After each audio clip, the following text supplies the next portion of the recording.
সম্মানিত উপস্থিতি, বিশ্বব্যাপী মুসলমানেরা আজ এক কঠিন পরিস্থিতি অতিক্রম করতেছে। কি আমাদের বাংলাদেশে কি বিদেশে সর্বত্রই এক মহা অস্থিরতা পরিলক্ষিত হচ্ছে। দেশে দ্রব্যমূল্যের ঊর্ধ্বগতি, মানুষ যখন না বিশ্বাস, সরকার যখন ফরিয়া ব্যবসায়ীদের কারসাজিতে অতিষ্ঠ, তখন একদল সুযোগ সন্ধানী ঘর পোড়ায় আলু পোড়া দিয়ে উৎসবে মেতে উঠেছে। দেখে শুনে মনে হচ্ছে এদের সঙ্গে মুনাফাখোর সিন্ডিকেটের যোগসাযোগ রয়েছে। এই চিহ্নিত নাস্তিক্যবাদীরা অতীত দেশে অস্তিত্বশীল পরিস্থিতি সৃষ্টি করে সরকারের ভাবমূর্তি ক্ষুণ্ণ করার চেষ্টা করেছে, আর এখনো গণকমিশনের নামে বিভিন্ন ছদ্ম নাম ব্যবহার করে তারা দেশ জাতীয় সরকারকে অস্থিতিশীল করার জন্য অবিরাম চেষ্টা করে যাচ্ছে।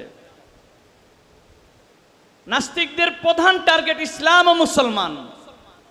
মিথ্যাচার, হয়রানি, মামলা, হামলা ইত্যাদির মধ্য দিয়ে তারা তাদের কুমতলব হাসিলের জন্য এগুলোকে অস্ত্র হিসেবে ব্যবহার করতেছে।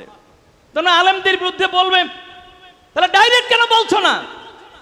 কমিশনের নাম দিয়ে সাধারণ মানুষের টাকা নষ্ট করে তারপর কতগুলো মিথ্যাচার তোমরা প্রচার করে কি করতে চাও? যে অস্ত্র তোমরা ব্যবহার করতেছো ওই অস্ত্র তোমাদের উপরে বুমেরাং হবে ইনশাআল্লাহ। এখানে এখনো দলীয় রাজনীতির ঊর্ধ্বে থাকা সরকারি কিংবা রাজনৈতিক কোনো স্বার্থের লোভী নয় এমন লক্ষ লক্ষ আলেম দেশে এখনো আছে, যারা গদির উপর লাথি মারে, যারা ক্ষমতা চায় না, যারা কেবল ঈমান ও ইসলাম নিয়ে বাঁচতে চায়।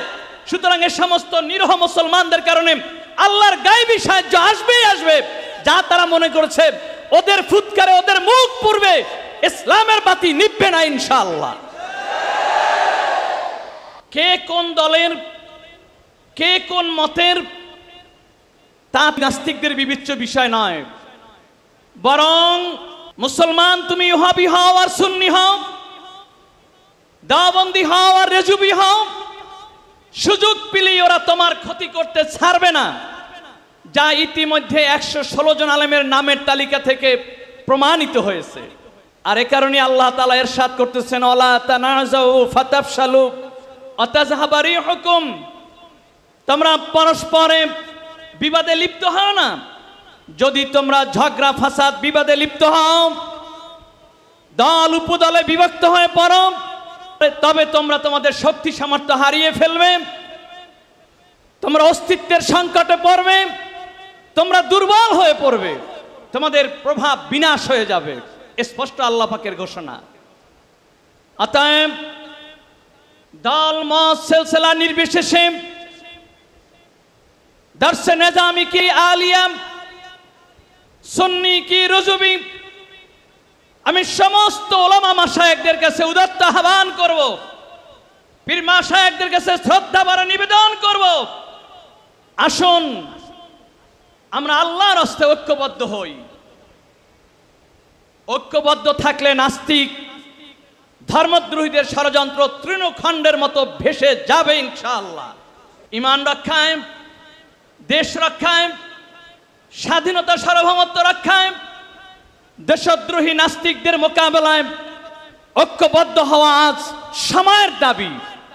আর ঈমানের দিক থেকে এটা প্রত্যেক মুসলমানের উপরে ফরজ।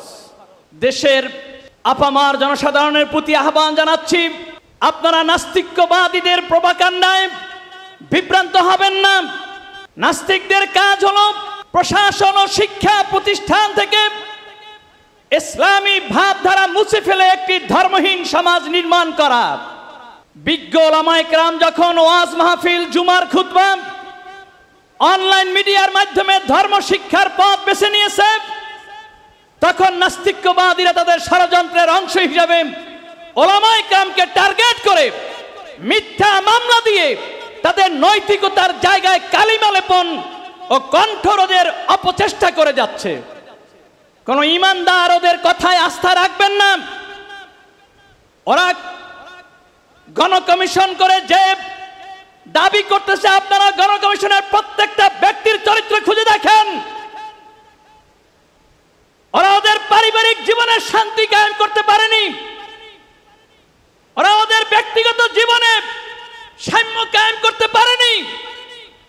যাদের কাছে নিজেদের বাপ মা পর্যন্ত নিরাপদ নয়, তারা আবার গোটা দেশের মানুষের পথ দেখায়।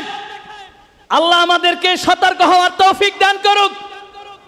অতএব ওলামায়ে কেরামদের কাছে, দেশবাসীর কাছে অনুরোধ থাকবে, সূরা হুজরাতের ভিতরে যে আল্লাহ ইরশাদ করেছেন, ইয়া আইয়ুহাল্লাযীনা আমানু ইন জাআকুম ফাসিকুম বিনাবাইন ফাতাবায়ানু আন তুসিবু কওমান বিজাহালাতিন ফাতুসবিহু আলা মা ফাআলতুম নাদিমিন।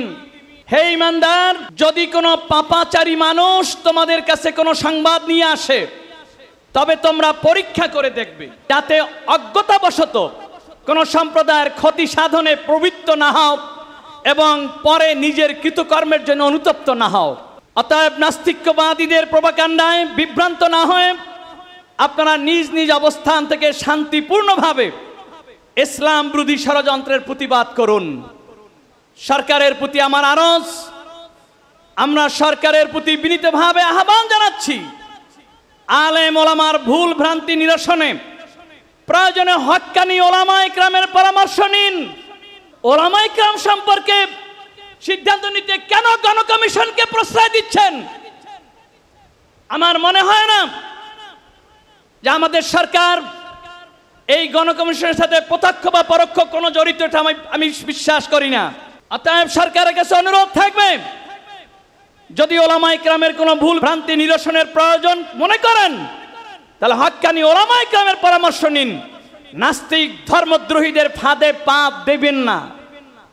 নাস্তিকরা সরকারের অভ্যন্তরে লুকিয়ে থেকে যেমন রাষ্ট্রবিরোধী অপতৎপরতা চালায়, তেমনি সরকারের বাইরে থেকে সরকার পতনের ষড়যন্ত্রে লিপ্ত হয়। আমরা রাষ্ট্রীয় বিপর্যয় সৃষ্টিকারী, দেশদ্রোহী, ধর্মদ্রোহী নাস্তিকদের দৃষ্টান্তমূলক শাস্তি চাই। সকলে আমার সাথে স্লোগান ধরো, নাস্তিকদের আস্তানা, নাস্তিকদের আস্তানা, কালেমা গো মুসলমান। আল্লাহ আমাদের সকলকে এই চরম ষড়যন্ত্রের মোকাবেলায় ঈমানি জজবা নিয়ে টিকে থাকার তৌফিক দান করুন। আমা আলাইনা ইল্লাল বালাগ।